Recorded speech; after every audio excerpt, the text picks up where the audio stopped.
Gold trusted gold buyers తాకట్టులో ఉన్న బంగారాన్ని విడిపించి ఈ రోజు ఉన్న మార్కెట్ ధరకే కొనబడును.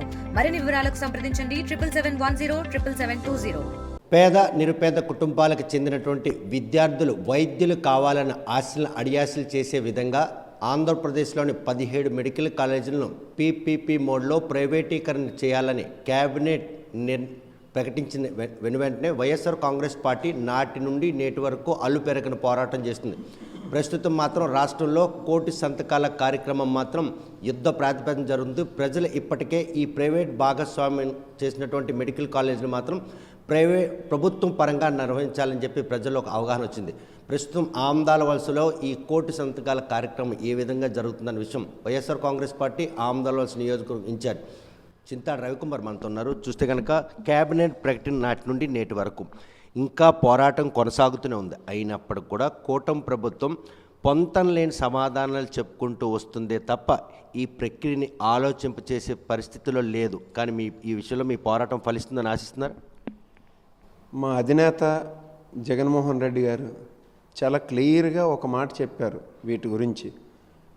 ఎట్టి పరిస్థితుల్లోన మెడికల్ కాలేజీలు అనేవి ప్రభుత్వ రంగంలోనే ఉండాలి, వాటి కోసం మేము ఎంతవరకైనా ప్రత్యక్ష పోరాటం చేస్తామని చెప్పేసి చాలా క్లియర్గా చెప్పడం జరిగింది. ఇంకా మరొక అడుగు ముందుకు కూడా వేసాయన 2029లో వచ్చేది మా ప్రభుత్వం. విద్య కానీ వైద్యం కానీ ఈ రెండు కూడా ప్రభుత్వ రంగంలోనే ఉంటేనే పేదలకు సరైన న్యాయం జరుగుతుంది.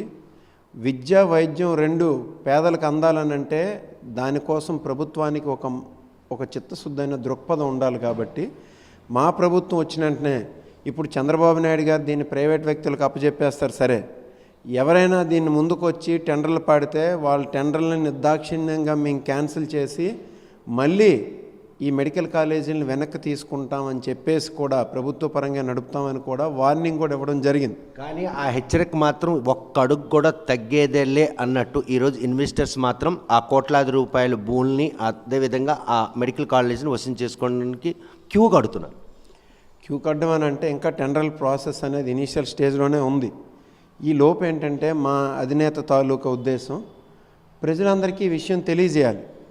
ఇప్పుడు నేను ఒక్కటే అడుగుతున్నాను, మన 3 జిల్లాల్లో శ్రీకాకుళం, విజయనగరం, విశాఖపట్నం కంబైన్డ్ జిల్లాల్లో ఉన్నటువంటి ప్రభుత్వ రంగ మెడికల్ కాలేజీలు అయితేనే ఉంటే రెండు రిమ్స్ మెడికల్ కాలేజ్ ఏదైతే 2008లో మన ప్రీతం నేత రాజశేఖర రెడ్డి గారు శ్రీకాకుళంకి తీసుకొస్తే అంతకు ముందు నుండి ఈ 3 జిల్లాలకు ఉండేది ఒక కేజీహెచ్ అంటే ఆంధ్ర మెడికల్ కాలేజ్. ఈ కేజీహెచ్ని కానీ రిమ్స్ మెడికల్ కాలేజీని కానీ ప్రైవేట్ వ్యక్తులకి అప్పచెప్పడం అనేది ఎవరికైనా అంగీకారమేనా? ఎందుకనంటే ప్రభుత్వ రంగంగా ఒక మెడికల్ కాలేజ్ ఉండుంటే అందులో అనేకమైనటువంటి సదుపాయాలు కలుగుతాయి. ప్రజలకి ఉచితంగా వైద్యం దొరుకుతుంది, టెస్టులు చేస్తారు. మీ ఉద్దేశం సరైనదైనా కూడాను 2022లో కేంద్ర ప్రభుత్వం కేవలం 3 మెడికల్ కాలేజీల నిర్మాణానికి రాష్ట్రానికి అనుమతిస్తే దుందుడుకు చర్యలో భాగంగా ఇంకా 14 మెడికల్ కాలేజీకి శంకుస్థాపన చేసే ప్రక్రియ బడ్జెట్ను ప్రాతిపదిక తీసుకోలేదని చెప్పి ఈరోజు కూటమి నేతలు ఆరోపిస్తారు.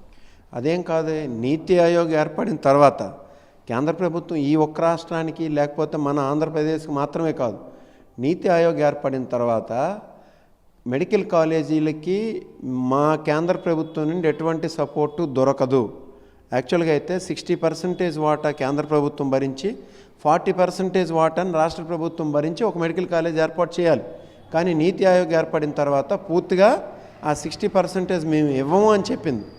మీరు ఎన్ని ఏర్పాటు చేసుకుంటే 3 లేకపోతే 2 అని కాదు, ఒక్క కాలేజీకి కూడా మేము ఎట్టి పరిస్థితుల్లోనా ఏర్పాటు చేయము, కేంద్ర ప్రభుత్వం నుండి ₹1 కూడా డబ్బులు ఇవ్వమని చెప్పినా ఇవ్వకపోతే మానేయండి. మాకు కొత్తగా 26 జిల్లాలు ఏర్పడ్డాయి. ప్రతి జిల్లాకు కూడా కొన్ని సదుపాయాలు కావాలి. పేదవాళ్ళకి ఒక మెడికల్ సర్టిఫికేట్లు కావాలి, ఫిజికల్ హ్యాండిక్యాప్డ్కి అయితే పిహెచ్ సర్టిఫికేట్లు కావాలి. కొంతమందికి 50% కానీ 60% కానీ సీట్లతో ఒక 10,000కో 15,000 రూపాయలకో మెడికల్ సీట్లు కావాలి పేదవారికి. వాళ్ళు చదువుకుంటే కదా, ఫ్రీగా ఉచితంగా చదువుకుంటేనే రేపొద్దున్న మళ్ళీ ఉచితంగా వైద్యం చేస్తారు. ఆ ఉద్దేశంతో జగన్మోహన్ రెడ్డి గారే వీటి కోసం 8,000 కోట్లు ఖర్చు అయినా అది మొత్తం మేమే భరించుకుంటామని చెప్పి ఆల్రెడీ 2,000 కోట్లు పెట్టి 5 మెడికల్ కాలేజీల్లో అడ్మిషన్స్ కూడా పూర్తి చేసి ఓపెన్ చేయడం జరిగింది. అయితే వీళ్ళేంటంటే ఎప్పుడూ చంద్రబాబు నాయుడు గారు పేదల పక్షపాతి కాదు. ఎంతసేపు పెత్తందారులు, నలుగురు పెత్తందారులు ఉంటే ఆ పెత్తందారులకు అప్పచెప్పేసి అవి అప్పనంగా వాళ్ళ తాలూకు తాబేదారులకు దోచిపెడదామన్న ఆలోచన. ఏమని వచ్చారండి అధికారంలోకి? ఈ ఎలక్షన్ జరగకముందు మేము ఈ రాష్ట్రంలో సంపదను సృష్టిస్తాం, ఆ సంపదను పేదవాళ్ళకు పంచుతాం అని చెప్పేసి ఇద్దరు తండ్రి కొడుకులు అన్ని మీటింగ్లో చెప్పారు కదా. ఈరోజు ఈ మెడికల్ కాలేజీలు 17 కూడా ఏర్పాటైతే రాష్ట్ర ప్రభుత్వానికి ఎంత సంపద ఉంటుందండి ఆలోచించండి. ఈరోజు రిమ్స్ మెడికల్ కాలేజ్ మన శ్రీకాకుళం జిల్లాలో ఉంది. అది ఎన్ని వేల కోట్లు పెడితే మనం కొనగలం? కానీ అది ప్రస్తుతం మాత్రం మాజీ ముఖ్యమంత్రికి ముద్దు బిడ్డగా ఉన్నటువంటి మెడికల్ కాలేజీ ఆ మార్క్ ఉండకూడదన్న ఉద్దేశంతోనే వారు తీసుకున్న చర్యల్లో భావించవచ్చు కదా. ఇప్పుడు కేజీహెచ్ ఉందండి. కేజీహెచ్ ఎన్ని వేల కోట్లు పెడితే మేము కొనగలరు ఎవరైనా? సో ఇలాంటి మెడికల్ కాలేజీలని అంటే వేల కోట్ల రూపాయల ఆస్తి అవుతుంది. రేపు ఈ 17 మెడికల్ కాలేజీలు కూడా రాష్ట్రానికి ఒక 60,000 కోట్లు 70,000 కోట్ల సంపద ఇది. ఈ సంపదని ప్రైవేట్ వ్యక్తులకు అప్పచెప్తాడా? ప్రభుత్వానికి 5,000 కోట్లే భారం అయిపోతే అది 5 సంవత్సరాల్లో మరి పేదలకు వైద్యం ఎక్కడి నుండి దొరుకుతుంది? జగన్ మార్క్ని జరపాలనే ఉద్దేశంతోనే కదా ఈరోజు ఈ ప్రైవేటీకరణలో భాగంగా చంద్రబాబు నాయుడు కేబినెట్ తీసుకున్న నిర్ణయం. జగన్మోహన్ రెడ్డి గారు మార్కును చెరిపేస్తామంటే పేదల నుండి జగన్మోహన్ రెడ్డి గారు ఎవరు చెరిపేయలేరండి. ఆయన పేదలకు చేసినటువంటి సంక్షేమం కానీ అభివృద్ధి కానీ, నేను సంక్షేమం అభివృద్ధి అని రెండు అంటున్నాను. ఇక్కడ మన కోన రవికుమార్ ఉన్నారు, ఆయన మాట్లాడుతారు. అందుకు నేను చెప్తున్నాను, అభివృద్ధి కానీ సంక్షేమం కానీ ఎక్కడైనా టీడీపీ వాళ్ళైనా లేకపోతే ఈ నియోజకవర్గ ఎమ్మెల్యే అయినా ఓపెన్ డిబేట్కి రమ్మంటే రమ్మనండి. సంక్షేమం అభివృద్ధి రెండు ప్యారలల్గా తీసుకెళ్ళినటువంటి వ్యక్తి జగన్మోహన్ రెడ్డి గారు. ఎప్పుడు పేదవాళ్ళు ఈ సమాజంలో ఎందుకు ఉన్నారు? నలుగురు పెత్తందారులు ఉంటే చాలు, ఆ పెత్తందారులకి ఈ రాష్ట్ర సంపదను దోచిపెడదాం అని ఆలోచన చేసినటువంటి వ్యక్తి చంద్రబాబు నాయుడు. అందుకు వీళ్ళిద్దరి మధ్యన ఉన్న తేడా అది. మీరు ఒకసారి ఆలోచించండి. అమరావతిలో ఒక 500-550 ఎకరాలని 4,000 మంది పేదలకి, ఒక సెంటు పావు లెక్క 4,000 మంది పేదలకి ఇళ్ల స్థలాలు అప్పచెప్తే చంద్రబాబు నాయుడు గారు ఏం చేశారండి? అక్కడ డెమోగ్రఫికల్ ఇంబ్యాలెన్స్ జరుగుతుందంట, పేదవాళ్ళు వెళ్ళి అమరావతిని పాడు చేసేస్తారంట అని చెప్పి కోర్టులో కేసు వేసి మళ్ళీ ఆపించలేదా? మరి అలాంటి వ్యక్తి నారా లోకేష్ గారు వాళ్ళ తోటలు భరత్ ఉన్నారు, ఆయనకి ఏం చేశాడు? 400 ఎకరాలు అప్పచెప్పలేదా? అమరావతిలో అప్పనంగా అప్పచెప్పాడా లేదని? అంటే పేదవాళ్ళకైతే ఇవ్వడు, పెద్దందారులకైతే మాత్రం తీసుకువెళ్ళి వేస్తాడు. జగన్మోహన్ రెడ్డి గారి మార్క్ ఏంటంటే నలుగురు పెద్దోళ్ళని కొట్టైనా 1000 మంది పేదవాళ్ళని బతికించాలని చెప్పి.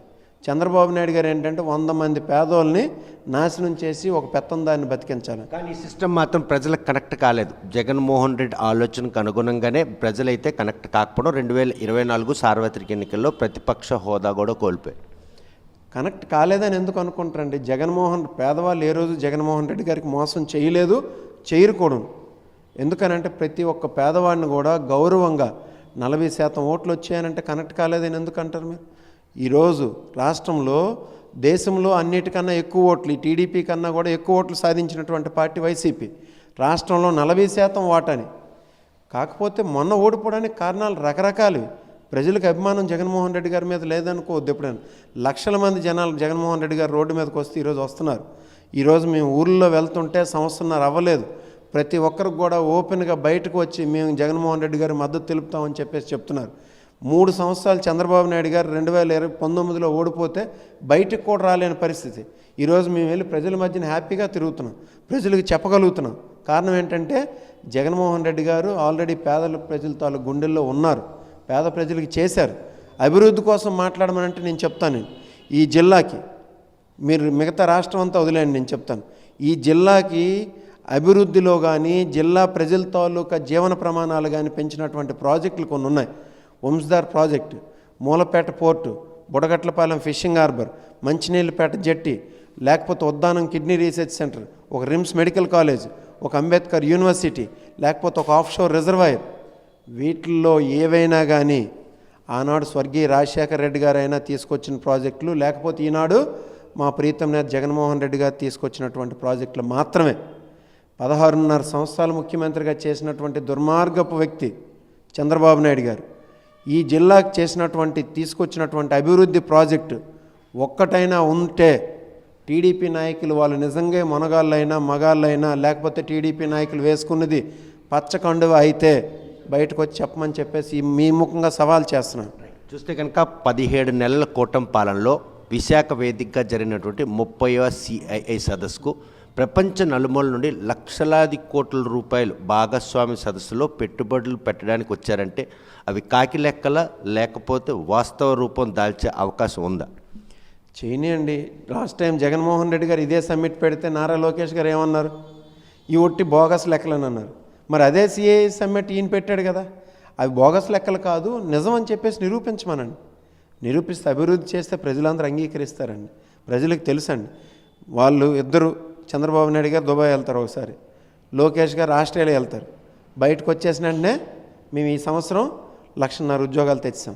ఇంకా మొన్న చెప్తున్నారు మేము 5 సంవత్సరాల్లో 20 లక్షల ఉద్యోగాలు కేటాయిద్దాం అనుకుంటున్నాం, తెప్పిద్దాం అనుకున్నాం, కానీ 3-4 సంవత్సరాల్లోనే తెప్పించేస్తామన్నారు. మరి 20 లక్షల ఉద్యోగాలు తెస్తే ఆమదాల వలస నియోజకవర్గానికి కొన్ని వేలు ఉద్యోగాలని రావాలి కదా. సమ్మిట్ సక్సెస్ అయినప్పటికి కూడాను జగన్మోహన్ రెడ్డి ముఖ్యమంత్రిగా ఉన్నప్పుడు ఆంధ్రప్రదేశ్లో పెట్టుబడులు పెట్టడానికి ఎవరు ఆకర్షితులు కాకపోగా ఉన్నవారు కూడాను యూటర్న్ తీసుకొని వెళ్ళిపోయారని ఒక ఆరోపణ చేశారు. అందులో వాస్తవం ఏమన్నా? వాళ్ళు ఆరోపణ చేస్తారండి. నేను అదే అంటున్నాను. ఇప్పుడు 20 లక్షల ఉద్యోగాలు తెచ్చేస్తే ఆమదాల వలస నియోజకవర్గానికి ఎన్ని ఉద్యోగాలు రావాలి? ఎంతమందికి ఉద్యోగాలు ఇప్పించారు? ఒక్కొక్క గ్రామంలో ఎన్నేసి ఉద్యోగాలు రావాలి? ఒకసారి ఆలోచన చేయమనండి. గతంలో జగన్మోహన్ రెడ్డి గారు ఉద్యోగాలు కల్పించారా లేదా అని మీరు నేను చెప్పనవసరం లేదు. వాళ్ళేదో ఈనాడో లేకపోతే ఆంధ్రజ్యోతో లేకపోతే TV5 చెప్పింది కాదు. 2019-24 మధ్యన మీరు ఆంధ్రప్రదేశ్లో కొత్తగా ఈపీఎఫ్ అకౌంట్లు ఓపెన్ అయినటువంటి సంఖ్య ఎన్ని లెక్కేస్తే 25 లక్షలకు పైమాట ఉన్నది. ఇది మీరు నిజమో కాదు, ఇది స్టాటిస్టిక్స్. నేను చెప్పేస్తే మీరు చెప్పేస్తే కాదు. 25 లక్షల మంది కొత్తగా ఈపీఎఫ్ అకౌంట్లు ఓపెన్ చేశారంటే ఎవరికి ఓపెన్ చేస్తారు? ఉద్యోగాలు వస్తేనే ఓపెన్ చేస్తారు. మీరు చూడండి, 1,30,000 మందికి సచివాలయ ఉద్యోగాలు తీశారు కదా. ₹1 ఎక్కడైనా అవినీతి జరిగిందా? ఒక ట్రాన్స్ఫర్లో ఎక్కడైనా ఇన్ట్రాన్స్పరెన్సీ జరిగిందా? నెక్స్ట్ 60,000 ఉద్యోగాల్ని ఒక్క వైద్య డిపార్ట్మెంట్లోనే, అంటే మెడికల్ డిపార్ట్మెంట్లోనే 60,000 మందిని ఉద్యోగాలు తీశారు కదా. ఇంకా మొత్తం జగన్మోహన్ రెడ్డి గారి హయాంలో అన్ని విభాగాల్లో కలిపి కాంట్రాక్ట్ అవుట్సోర్సింగ్ కలిపి 5,60,000 మంది ఉద్యోగాల్ని రిక్రూట్ చేశారు. అది అందరికీ స్టాటిస్టికల్ పరంగా తెలిసిందే కదా. చంద్రబాబు నాయుడు గారు వచ్చారు, గతంలో వచ్చారు, ఎప్పటి నుండి ఉన్నారు, ఎన్ని ఉద్యోగాలు చేశారు లెక్క చెప్పమనండి. 16,000 ఉద్యోగాలు టీచర్స్ జాబులు తీసి దానికోసం అని చెప్పేసి వాళ్ళని తీసుకెళ్ళి అమరావతిలో పెద్ద సభ పెట్టి 3 కూటమి నాయకులు కూర్చొని అపాయింట్మెంట్ లెటర్లు ఇస్తారా? అలాగే జగన్మోహన్ రెడ్డి గారు ఎన్ని సభలు పెట్టేసి ఇవ్వాలి చెప్పండి మీరు? అక్టోబర్ 2న గాంధీ జయంతి రోజున ఒకే రోజు 1,25,000 మందికి సచివాలయం ఉద్యోగులకి అపాయింట్మెంట్లు ఇచ్చారనంటే ఎక్కడైనా దేశ చరిత్రలో ఉందా? స్వాతంత్రం వచ్చిన తర్వాత దేశ చరిత్రలో అలాంటి సందర్భం ఏదైనా ఉందా? చెప్పమని టీడీపీ వాళ్ళని చెప్పమనండి. చూస్తే కనుక ప్రస్తుతం మాత్రం క్రిటికల్ థర్మల్ పవర్ ప్రాజెక్ట్ ప్రకటించినప్పుడు ఉన్నటువంటి ఉద్యమ స్ఫూర్తి ఇప్పుడు అటువంటి పరిస్థితులు లేకపోవడానికి ఇంటర్నల్గా ఏ అంశం ఉద్యమానికి ఆటంకంగా నిలిచింది? అది మెటీరియలైజ్ అవ్వాలి కదా. First critical thermal power plant అనేది ఫస్ట్ మెటీరియలైజ్ అవ్వని. ఇప్పటికి కూడా డిపిఆర్ ప్రిపరేషన్ స్టేజ్లోనే ఉంది. డిపిఆర్ ప్రిపేర్ చేయాలంటే అనేక విభాగాలండి. ఒక శాటిలైట్ ఏపీ శాఖ వాళ్ళతోని, రెవెన్యూ వాళ్ళతోని, ఇరిగేషన్ వాళ్ళతోని, ట్రాన్స్కో వాళ్ళతోని, రైల్వే వాళ్ళతోని ఆ ప్రక్రియ దిశగా అధికారులు అడుగులేస్తున్నప్పుడు ఆ ప్రాంతం వాసుల నుండి తీవ్ర ప్రతిఘటన వస్తుంది. వారికి బాసటగా నిలుస్తామని చెప్పి వామపక్షాలతో పాటు ప్రతిపక్ష హోదాగా మీరు కూడా బాసటగా నిలిచారు. కానీ ఇటీవల ఆ ఉద్యమం మాత్రం నీరుగార్చే దిశగా అడుగులేసే పరిస్థితులు కనిపిస్తాయి. ఎవరు చెప్పారు? అది అదేం లేదే. వాళ్ళు ఖచ్చితంగా వాళ్ళు గిరిజనులు వచ్చి ఫస్ట్ పోరాటం చేస్తున్నారు. దాని మీద థర్మల్ పవర్ ప్లాంట్ అవసరమా లేదా? థర్మల్ పవర్ ప్లాంట్స్ అనేవి మొత్తం ప్రపంచమే డిస్కరేజ్ చేసాయి. ఇక్కడ నేనో మీరో కాదు, అది ప్రపంచమే డిస్కరేజ్ చేసింది. మనకి గ్లోబల్ సమ్మిట్స్ జరిగాయి. ఏంటి? ప్యారిస్లో ఒకటి, బాకులో ఒకటి 2015-19 ఆ టైంలో జరిగేటప్పుడు ఇండియా కూడా అందులో 175 కంట్రీస్ వచ్చి సైన్ చేసాయి. యునెస్కో వాళ్ళు చేసింది. సైన్ చేసేటప్పుడు మన కంట్రీ కూడా చెప్పింది 2030 కల్లా 50% థర్మల్ పవర్ ప్లాంట్స్ని మేము క్లోజ్ చేస్తాం, 2050 కల్లా ఈ థర్మల్ పవర్ ప్లాంట్స్ అనేవి జీరో చేస్తామన్నారు. సో దాన్ని ప్రపంచమే వ్యతిరేకించింది. వైసీపీనా, వామపక్షాల, ఇంకొకరు కాదు, ప్రపంచమే థర్మల్ పవర్ ప్లాంట్స్ని డిస్కరేజ్ చేస్తుంది. కోన రవికుమార్ ఊరకనే చెప్తాడు. ఆయన ఏంటంటే ఇప్పుడు ఇసుక ఈ రోజు వరకు తింటున్న వ్యక్తి ఆయన ఈరోజు బూడిద కోసం ఆశపడుతున్నాడు. అక్కడ పనియండి, డిపిఆర్ ప్రిపేర్ అయ్యి దాన్ని డిపిఆర్ ప్రిపేర్ చేయాలి, ఆ డిపిఆర్ని ప్రభుత్వానికి సబ్మిట్ చేయాలి, తర్వాత క్యాబినెట్లో పెట్టాలి, తర్వాత దాని క్యాబినెట్ ఆమోదించిన తర్వాత దాని జీవో ఇచ్చి అప్పుడు దాన్ని ఏమైనా శంకుస్థాపన చేస్తే ఖచ్చితంగా దానికోసం వైసీపీ గిరిజనులకు కానీ ఆదివాసీలకు కానీ అణగారిన వర్గాలకు కానీ, ఎందుకంటే 10 కిలోమీటర్ల రేడియస్ వరకు కూడా ఎటువంటి అభివృద్ధి జరగకుండా బూడిద మాత్రమే పొలాల్లోన, ఇంటి మీద, వాటర్లోన, గ్రౌండ్ వాటర్లో డిపాజిట్ అయ్యి అనేక ఇబ్బందులు కలిగే పరిస్థితి అనేది ఉంటుంది. దానికి సైంటిఫిక్ రీసెర్చ్ ఉంది, సైంటిఫిక్ సర్వే ఉంది. కోనరావు కుమార్ గారు చెప్తారు, ఆయనకి ఏంటంటే ఆయన చెప్తే వెంటనే మీకేం ఎవరికేం తెలుసు అని అంటాడు. ఆయనకి ఏం తెలియకపోయినా ఎవరికేం తెలిసినటువంటి అహంకారం తలకి కొంతమంది అంతకన్నా పైకి ఎక్కినటువంటి వ్యక్తి, అందుకు అట్లా మాట్లాడతాడు. కానీ అదేం కాదు, ఏదైనా అది మెటీరియలైజ్ అయినట్టున్నా ఖచ్చితంగా వైసీపీ పార్టీ అనేది గిరిజనుల పక్క కానీ, ఆదివాసీల పక్క కానీ, లేకపోతే ఈ ప్రాంత ప్రజల మనోభావాలకి ఎటువంటి భంగం కలిగిన వైసీపీ పార్టీ ముందు నిల్చుంటుంది. పోరాటాలు ఏం కొత్త కాదు, శ్రీకాకుళం జిల్లా కొత్త కాదు. 3,000 కోట్లు ఖర్చు పెట్టినటువంటి మన కాకరాపల్లి థర్మల్ పవర్ ప్లాంట్ బాంబులు పెట్టి పేల్చుకునే పరిస్థితి వచ్చింది. సిక్కోలు జిల్లాకి పోరాటాలు ఏం కొత్త కాదు, సిక్కోలు గడ్డే పోరాటాల పురిటిగడ్డ. చూస్తే కనుక ప్రస్తుతం ఆముదాల వలస వైఎస్ఆర్ కాంగ్రెస్ పార్టీ ఇన్ఛార్జిగా మీకు వెనక తిరిగిన వారు ఎవరైనా కూడాను వారికి మాత్రం బెదిరింపు కాల్స్ వస్తున్నాయి. ఆయన వెనక్కి తిరక్కండి, లేకుంటే కావాలనుకుంటే మా మామ దగ్గరికి వెళ్ళండి, నా తమ్ముడి దగ్గరికి వెళ్ళండి, మా బామ్మడి దగ్గరికి వెళ్ళండి అన్నటువంటి విషయాలు మీ దృష్టికి వచ్చాయి. మాకు ఈరోజు దాదాపు 99% క్యాడర్ ఈరోజు నన్ను నమ్మో లేకపోతే ఇంకొకరు నమ్మో ఈరోజు క్యాడర్ ఉన్నది కాదు. మా అధినేత జగన్మోహన్ రెడ్డి గారిని నమ్మున్నది ఈరోజు క్యాడర్. ఆ క్యాడర్ ఈరోజు నేను ఎక్కడ ఉంటే నన్ను ముందుకు నడిపిస్తారు, ఇంకొకరు ఉంటే ఇంకొక వ్యక్తిని నడిపిస్తారు. వ్యవస్థ ఇంపార్టెంట్ కానీ వ్యక్తి అనే వాళ్ళు ఎప్పుడు ఇంపార్టెంట్ కాదని. వాళ్ళకి వస్తున్నట్టు ఆ బెదిరింపుల కారణంగా మిమ్మల్ని బలహీనం చేయడానికి అవతల వారు చేస్తున్నటువంటి వారి తాలూకు పోకడ పార్టీలో ఉండి వెన్నుపోటు పొడిచేందుకు చేసిన ప్రక్రియను మీ దృష్టికి వచ్చిందా? ప్రత్యర్థులు ఎప్పుడూ మనకు వెన్నుపోటు పొడాలని చూస్తూనే ఉంటారండి. ప్రత్యర్థులు టీడీపీ వాళ్ళు ఉన్నారండి, ఎందుకు నన్ను వీక్ చేయాలని ట్రై చేయరు? అది సహజ ధర్మం. అది వాళ్ళు ఖచ్చితంగా నన్ను వీక్ చేయడానికి ఎప్పుడూ ట్రై చేస్తారు.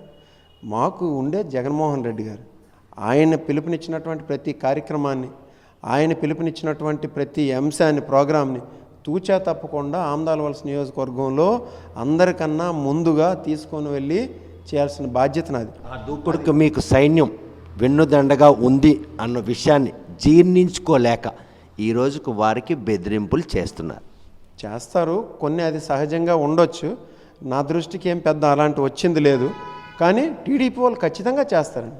ఇప్పుడు ప్రతిపక్షాన్ని వీక్ చేయాల్సిన బాధ్యత టీడీపీ వాళ్ళు. సో దాన్ని వాళ్ళు ట్రై చేస్తారు. ట్రై చేయని ఎంత ట్రై చేసినా మా దగ్గర ఉన్న సైన్యం అనేది ఇలా అనగదొక్కితే అంతకన్నా 10 రెట్లు శక్తివంతంగా మీదకు వచ్చి నిలబడుతుంది. మీరు చూస్తున్నారు ఈరోజు ఏ కార్యక్రమం చేసినా, ఏ గ్రామంలోకి వెళ్ళినా జనాలు ఏ రకంగా ముందుకు వచ్చి వైసీపీకి సపోర్ట్ చేస్తున్నారు, లేకపోతే ఏదైనా కార్యక్రమానికి పిలుపునిస్తే ఎంత స్వచ్ఛందంగా ముందుకు వచ్చి చేస్తున్నారు. దాన్ని మీరు చూశారు. మేము బాబు షూరిటీ మోసం గ్యారంటీ వేలాది సంఖ్యలో ఇప్పటివరకు ఆమదాస్ నియోజకవర్గంలో ఇప్పటివరకు జరగని విధంగా జరిపించాం. ఈరోజు నేను సంవత్సర కాలం పూర్తయింది ఇన్ఛార్జిగా వచ్చిన తర్వాత. ప్రతి ఒక్క కార్యక్రమం కూడా ఎంతో సక్సెస్ఫుల్గా తీసుకొచ్చి, ఎందుకు అంటే అనత కాలంలో మీరు ఆ ఘనతను ఆర్జించారు కాబట్టే మీకు ఈరోజు ఇటువంటి బెదిరింపులు పాల్పడితే మీ ఎదుగుదలకి ఎక్కడో దగ్గర చెక్ పెట్టాలని ఒక వర్గం ప్రయత్నిస్తుంది. అది వర్గం అని నేను అన్నగానండి, వాళ్ళకి సహజంగా ఎక్కడ ప్రతి ఒక్కరికి కూడా ఉండేదే. ఏ సినిమాకైనా విలన్ అనేవాడు తప్పదు, ఏ కథకైనా హీరో ఉంటారు, విలన్ ఉంటారు. విలన్ స్వపక్షంలో ప్రతిపక్షమా లేకపోతే ప్రతిపక్షం?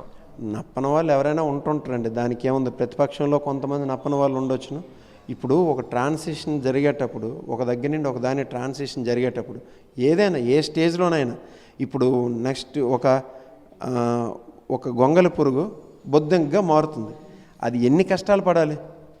తనకుండే గూడుని చెరుపుకొని దాన్ని చొచ్చుకొని, అంతే కదండి. ఒక విత్తనం మొక్కగా మారాలి, భూమిని బద్దలు కొట్టి భూమిని తోసుకొని బయటకు వస్తుంది అది. సో ఆ ట్రాన్సిషన్ పీరియడ్ అంటే ఒక స్టేజ్ నుండి ఇంకో స్టేజ్కి మారే ట్రాన్సిషన్ పీరియడ్లో ఇవన్నీ తప్పను, ఎవరికైనా తప్పని కష్టాలు. మాకు జగన్మోహన్ రెడ్డి గారు ఉన్నారు. మా క్యాడర్ ఎవరు? ఒకరు బెదిరిస్తే బెదిరిపోయే వాళ్ళు కానీ, ఒకరు అడ్డు చెప్తే అడ్డు చెప్పేవాళ్ళు కానీ. నేను ఎప్పుడూ చెప్తూనే ఉంటాను, అనేక సందర్భాల్లో చెప్తూనే ఉంటాను.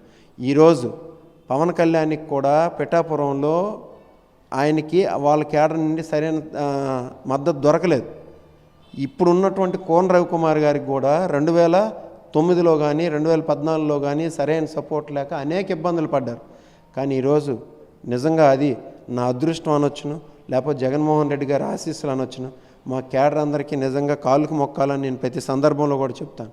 ఈరోజు జగన్మోహన్ రెడ్డి గారు నన్ను ఇన్ఛార్జిగా అనౌన్స్ చేసిన వెంటనే ప్రతి ఒక్కరు కూడా మేము ఉన్నాం, జగన్మోహన్ రెడ్డి గారు మీకు ఇచ్చినటువంటి బాధ్యతను మీరు నిర్వర్తించండి, మేమందరం కూడా మీకు చేదోడు వాదోడుగా ఉంటాం, మనందరం కలిసి ఒక యూనిట్గా ఉండి ముందుకు పార్టీని తీసుకెళ్దామని చెప్పేసి ఈరోజు ఆమదాలవలస నియోజకవర్గంలో ముందుకు వచ్చారండి.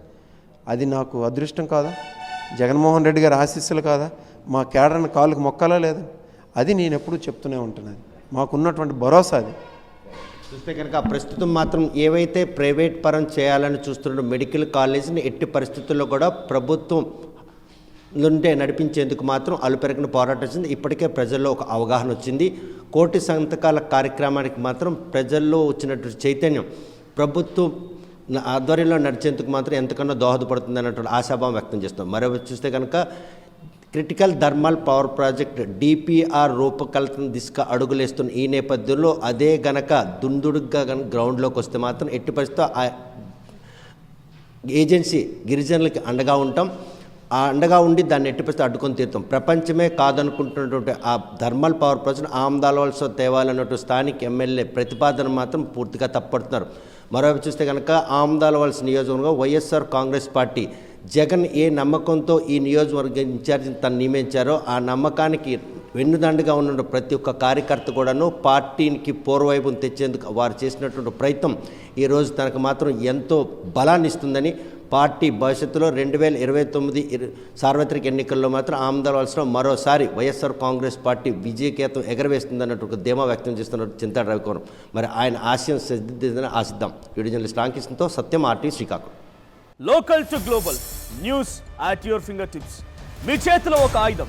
Download R TV app. Media legend Ravi Prakash is back.